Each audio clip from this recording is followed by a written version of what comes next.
नमस्कार, प्रभात साक्षी न्यूज नाटक और आप सभी का स्वागत है। भारत में जीएसटी की दरों में प्रस्तावित बदलाव ने एक बार फिर से ऑटोमोबाइल क्षेत्र को चर्चा के केंद्र में ला दिया है। लग्जरी गाड़ियों और तथाकथित सिन गुड्स पर मौजूदा 50% तक कर बोझ घटाकर इसे 40% पर लाने का प्रस्ताव है।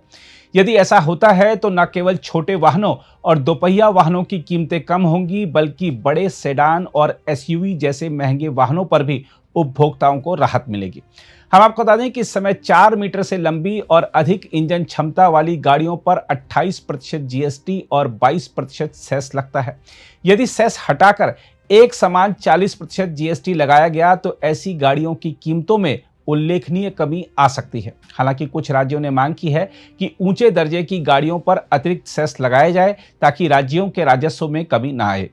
इसके अलावा सरकार के सूत्रों के अनुसार छोटे वाहनों और टू व्हीलर्स पर कर का बोझ 29% से घटकर 18% हो सकता है। इसका सीधा लाभ आम उपभोक्ता को मिलेगा। भले ही एसयूवी खरीदने वालों के लिए मूल्य में कमी का अनुपात अधिक होगा, लेकिन दोपहिया वाहन क्षेत्र में यह कदम ग्रामीण और अर्ध शहरी उपभोक्ताओं के लिए महत्वपूर्ण राहत बन सकता है।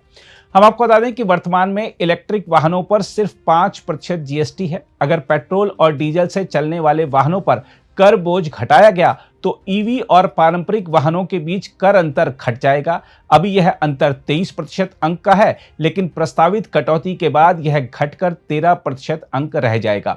यह स्थिति ईवी सेक्टर के लिए हानिकारक हो सकती है, विशेषकर दोपहिया वाहनों के दायरे में, जहां कीमत उपभोक्ता के लिए सबसे बड़ी बाधा है। देखा जाए तो सरकार और उपभोक्ता दोनों की चिंता है कि क्या ऑटोमोबाइल उद्योग वास्तव में इस कर कटौती का लाभ उपभोक्ताओं तक पहुंचाएगा। हम आपको बता दें कि अतीत में कंपनियों पर आरोप लगे हैं कि उन्होंने टैक्स रियायतों का लाभ खुद की जेब में रखा और कीमतों में अपेक्षित कमी नहीं की। भले ही इस मामले में एंटी प्रॉफिटेरिंग क्लॉज लागू नहीं होता, लेकिन सरकार का दबाव रहेगा कि कंपनियां लाभ को कीमतों में परिलक्षित करें ताकि मंदी झेल रहे ऑटो सेक्टर में मांग बढ़ सके। बहरहाल, प्रस्तावित जीएसटी दर कटौती उपभोक्ताओं को राहत देने वाली और ऑटो सेक्टर को प्रोत्साहन देने वाली पहल है, परंतु इसके साथ ही राज्यों के राजस्व घाटे, ईवी सेक्टर के भविष्य और कंपनियों के लाभ बांटने की प्रवृत्ति जैसे सवाल भी खड़े हैं। अंतिम फैसला जीएसटी परिषद अगले महीने लेगी, लेकिन यह तय है कि यह निर्णय भारतीय ऑटोमोबाइल उद्योग की दिशा और गति को गहराई से प्रभावित करेगा। अगर आप भी लेना चाहते हैं देश दुनिया की तमाम जानकारी तो आज ही सब्सक्राइब करें हमारे चैनल को। साथ ही नीचे दिए बेल आइकन को जरूर दबाएं ताकि हर अपडेट आप तक पहुंच सके।